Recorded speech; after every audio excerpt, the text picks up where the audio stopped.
It's Buck and Reg in the morning, Hot 937, Connecticut, man. We got something for you guys, man. I've been following this guy for years. I first met LL Cool J when I was in Providence. We did a local remote, and he came through and met the people, signed the autographs, took pictures with everybody. I was a little smaller. At that time, LL was big. I was a little smaller. You know? Hey, yo, listen, man, good living is good living, baby. What you gonna do, man? You know what I'm saying? The one and only LL Cool J is on with us right now. Reg, I was so excited when I got the call that we're going to be talking to my man. Hey, man, you weren't as excited as I was. Real quick, I'm going to ask one question real quick. Take it back. Krush Groove. Yeah. Favorite movies when I was a kid. I realized you had 2 scenes in there. Oh, a few. Yeah, I was an extra first. So I seen when you had the audition, when you kicked in the door and did your thing. Right. But I also see you being like a roadie backstage. 100%. 100%. And doing the dance with the Fat Boys and with some of them, yeah. Doing the funny dance. Yo, you know what, man? You know, that movie, like when we, back in the days, when we did that movie, initially I wasn't in the movie. You know what I'm saying? Like I was literally, you know, my man told me, yo, you should just go down there and just be around there. I was like, yeah, I got to just be there. So I just went in and hung around. I was just hanging around as an extra. I had my deal, but I didn't, you know, I was still real new. So I wasn't originally going to be in it. And then I was just in there just bumping into people and talking to Russell and talking to this one and talking to that one. And finally they was like, you know what, let's get this dude a scene, man. And they gave me a scene. So I actually talked my way into that movie, you know what I'm saying? And it ended up being like a giant video from I Can't Live Without My Radio, which was my first single. It was the first single of my first album. It wasn't my first single overall, but it was the first single of my first album. And you know, the rest is history, I guess. You know what I mean? Ain't no guessing in it. The rest is history. Yeah, you know? exactly. Listen, you was on in front of the big camera back then. Yeah. Fast forward to now. Look at this. No question, man. I just want to show people, show hip hop artists, show the culture, and you know this young genre, because it's still a very young genre. You know what I'm saying? I just want to show them that what's possible in terms of continuing to play at a high level. You know what I'm saying? Like musically and creatively, and not have to be like, not have to give it up for any other reason other than you not being inspired. So to show people, I do it because I love it. This is my first love. Hip hop is always going to be first for me. No matter what I do, it's what I love. And so I want to show people that it's possible. You know what I'm saying? And I know it is. And, you know, that's why I'm doing what I'm doing. You know what I mean? I want to kind of go backwards because there's so much to talk to you about. I don't know how much time I got with you. Let's talk about the new music right now. Okay. Let's talk about this Rick Ross song you got in the streets right now and how that came about. So Saturday Night Special, man, like, you know, it was just, you know, one of those songs, like Tip was around there, you know, he was messing around in his crib and, you know, he started looping that up and messing with that. And, you know, it just struck me that in order to survive in life, and that now this goes from the streets to the suites. This goes from the boxing gym to, you know, all the way to from sports wrestling to ball court practice. You got to keep your word, you know what I'm saying? And if you owe somebody something, you got to pay them back. And that's a key to survival out here in the world. You know what I'm saying? It's about, I didn't say being perfect, and it's not about moral judgment, but it's about integrity. And you say you're going to do something, you do it. You say you're going to deliver on something, you deliver. So that's what the song is about. And, you know, I learned that, you know, even hanging in Harlem with, you know, hustlers back in the days, different friends of mine, different in life, you know, having integrity is everything. It means a lot. Your word is everything. You know, that word is bond. When you hear word is bond, like, you know, back when you would hear that, like, your word is everything. So that's what the song is about. And that's what us three are kind of, that's what we're talking about. Different levels to that. You know what I'm saying? Did it feel good to get in the studio or to get behind that microphone? Did that feel good? I mean, I don't think honestly, I don't think you ever stopped. I think even when you were doing the acting going on, I think in that dressing room, you was writing 16s. Well, you could tell that he still had the fire, because whenever you did anything, whether it was the lip sync battle or whether it was hosting the Grammys, you found a way to get Mama Said knock you out or something in it. Yeah, yo, man, listen, man, you know, I've been hungry all the way through, and you do different things at different stages because I needed different challenges in my life. You know, like I did an episode of Oz back in the days, and that made me want to take on the challenge of having a drama. So then I went and did, you know, the NCIS thing, which I thoroughly enjoyed and loved. However, you know, music is my first love, and none of that lip sync back, none of that changes that. And wherever I go, hip hop goes. So I was like, you know what? And then we live in a time now where you always hear these generational questions about, can dudes deliver and can they make great music, and can you make something that is futuristic but matches you and not futuristic but you following or like trying to fit in. And I was like, you know what? If James Cameron can do a new Avatar, then LL Cool J could do a new album. You know what I'm saying? Like, it's a matter of really being creative and being a real artist. You know what I'm saying? And that's the other thing too. Like I'm comfortable being called a rapper, B. Like, I don't need you to put other things around it to sweeten it up. I love hip hop. You love hip hop. Like, I don't need anything else to make me more validated. That's enough right there. So, but in part of the generational idea of taking it to a next level, there comes a point where you gotta put your money where your mouth is, and you gotta actually get on the court, so to speak, and play. And so that's why I decided to make this album. That's why I, you know, decided to make the song. And you'll see as the project unfolds, it's just going to get crazier. So, you know, anybody who thinks that like this is the best that, you know, the best is yet to come, B. I got some things I believe, you know what I'm saying?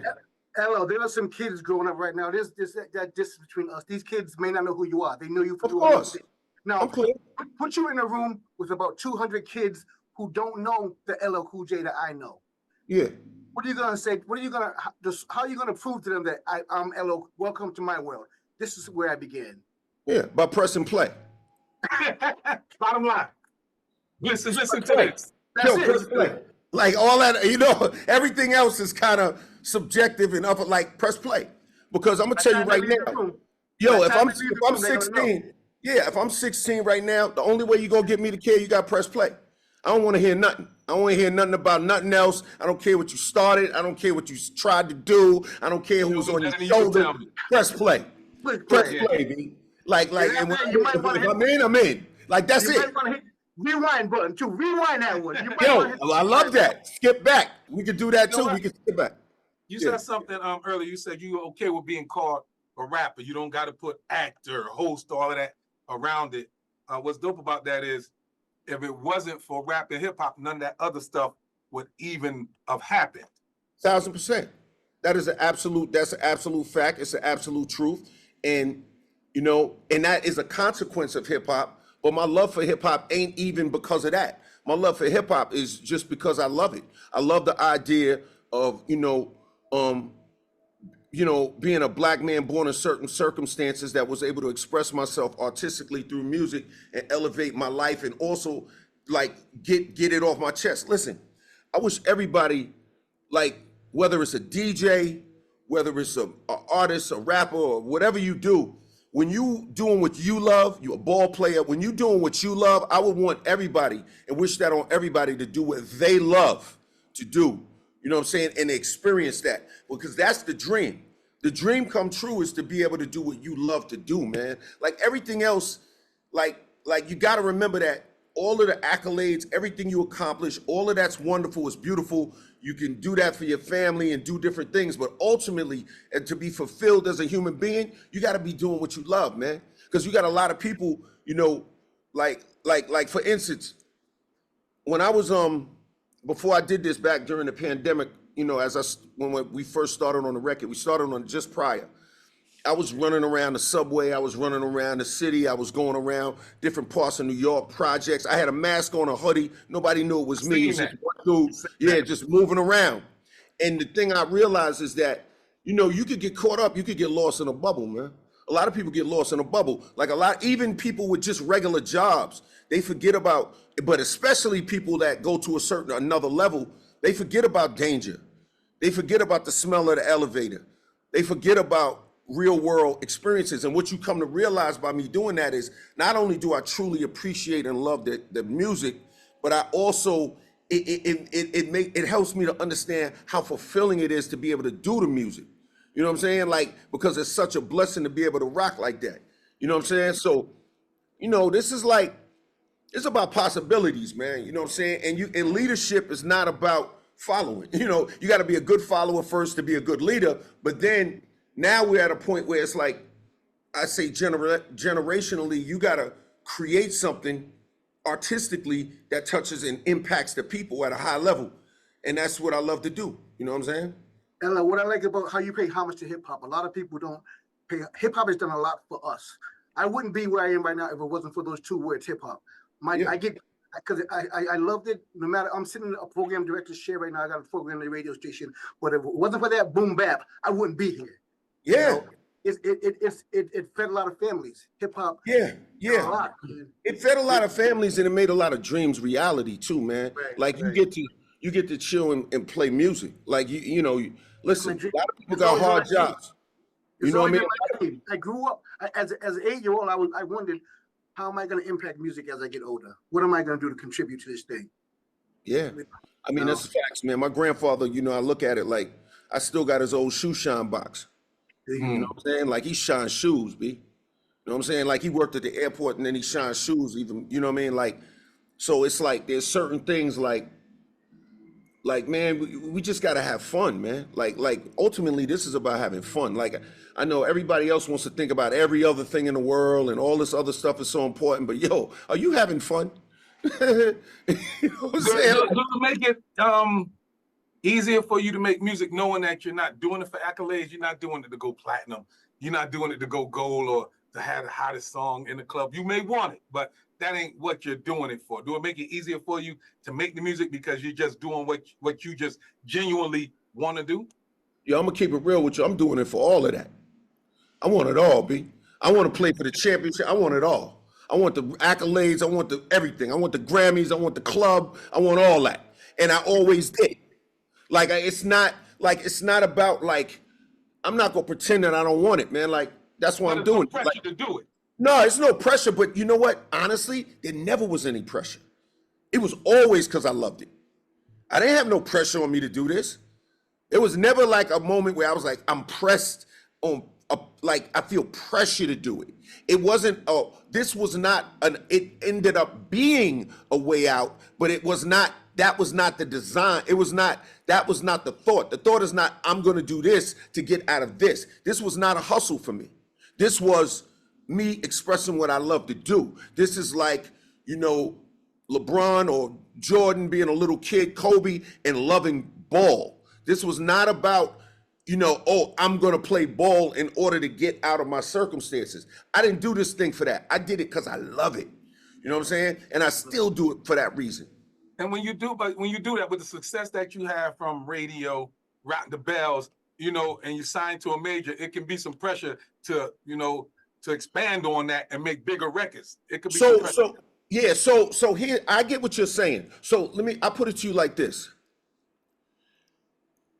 It could either be pressure or it could be like an inspiring challenge. It's all how you interpret the dynamics of the circumstances. So for me, a person could say, yo, L, you've been doing it a while, so you're doing a new album, so does that put pressure on you to deliver? Nah, I guess it's like two sides of it's like this hand and this hand. You could choose pressure or you could choose a challenge, something to strive for. I convert, all of that converts in my mind to, I love the challenge. I love the idea of a dude that, came out with his first records so many X decades ago and can you do something at a high level now? I like that challenge. It's not like duress. You know what I mean? Like, so pressure, you're right. I agree with what you're saying in the sense that like the difference is you take those outside forces and you convert them to internal forces. So you know what I mean? Like The Force, like that's the name of the album. Like you take that outside. So it's like, okay, LeBron could look at it like he's under pressure to go to the playoffs next year, or he could look at it like, yo, I love ball and I love this thing so much. I want to show people I can take it to that level and that I have it in me to go to heights no one's ever been. So it's really how you think about things that's going to determine that. You dig? Exactly. Man, LL, man, we had Greg Nyson yesterday, right? Tuesday. Yeah, Greg Nyson was here, and he got a new record out too, so we played his record. He's excited, and he said, Buck, I'm doing it because for me. I'm doing it for me. A lot of people want to count us out. We still got it. I'm still competitive. We played the record. He heard the record on the radio station. He was so excited. 100, absolutely. Absolutely. And you know what? I love Greg. You know what I'm saying? We do salute the sample all the time, and he's right. Like, listen, man, yo, like, let's create. You know what I'm saying? Like, there's no expiration date on this. Dreams don't have deadlines, baby, but you got to deliver. You know, that comes with, like you said, a certain amount of pressure. But how you going to deal with that? How you going to internalize that? You know what I'm saying? So that's the fun part for me, man. I'm just, you know, it's good, man. I'm excited. I think Saturday Night Special is a nice start to what I think is a really inspiring project for me. Like, I really like this record. I like the project. I like all the songs. I think it's some great songs. I think the beats are crazy. I think Tip, like, when people like, as they unpack this album, I think they're gonna be like, wow, this it's a game changer. To me, it is. You know what I'm saying? I'm just being honest. I think it's a game changer. All right, Buck and Reg here with the legendary LL Cool J. Before you get up out of here, I gotta let you know, you do know you made history in movies, right? What you mean? So we do a thing called Fact the Cap on our show. Right. And we put the first black man to make it through a scary movie without dying. And LL Cool J came up. I love it. Yo, Chuck, what up for your man? I love it. Yo, that's hilarious. Yo, that's hilarious. That on the resume too. Yeah. Rapper, host of the Grammys. Yeah, I will survive. Yeah. And the first black man to survive in a scary movie. I love it, man. I love it. Thanks for talking to us, man. We can't wait for you to come to Connecticut, man. Bring that special microphone with you and do your No thing. doubt. No doubt. Buck and Reg, appreciate y'all.